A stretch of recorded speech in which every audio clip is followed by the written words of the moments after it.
from St. Vincent and the Grenadines came a political party called the United People's Movement. This political party was formed in the middle of 1979. They contested the 1979 general election in St. Vincent and the Grenadines, which took place in December. These were highly intelligent black men and women who were part of the United People's Movement. There were only one white person who was admitted into the United People's Movement, and that one white person was Ralph Gonsalves. And because of that reputation which he perpetrated upon himself, he was admitted into the United People's Movement. Without going into details, because the details is for my book. If you wake up Casper Landon from the dead and you ask Casper Landon how many times he fucked Ralph Gonsalves up the ass, if that dead man was speaking the truth, he will say once.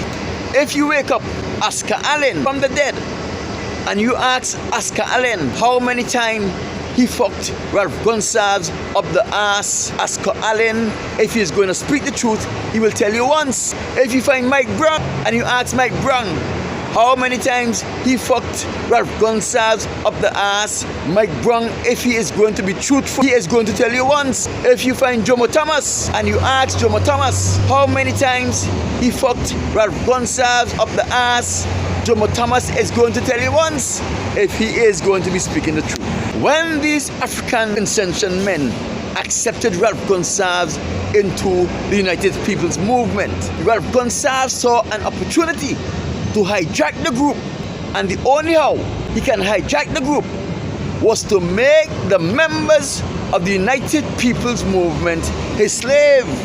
The United People's Movement contested the first general election in 1979, December 5th. They got 13% of the vote. They were a very popular group, but most of their supporters were underage. They could not vote in the general election. By the time there was the next general election, Ralph Gonsalves was now in control of the UPM. Divide the party, take most of the members who can help him, and he formed the Movement for National Unity.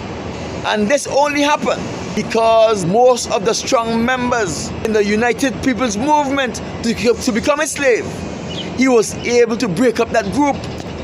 Ralph Gonsalves had made slaves of the members of the United People's Movement. He took who he wanted and he left the rest behind. We have blighted the party.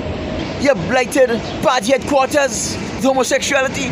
No, these people lose their power, their influence on the community, they lost it. Ask yourself, how could it be possible that all of these militant black men will now become so subservient to a man of the colonial class, Ralph Gonsalves? Ask yourself. The answer is simple. They were all now his slaves. Ask yourself where the black pride went. Ralph Gonsalves took away their black pride by allowing them to fuck him up the ass. Tell me, where in history have you ever seen a proud slave? This is a practical example of how the white man uses homosexuality to enslave other nations. And when they have enslaved them, they do with them whatever they please.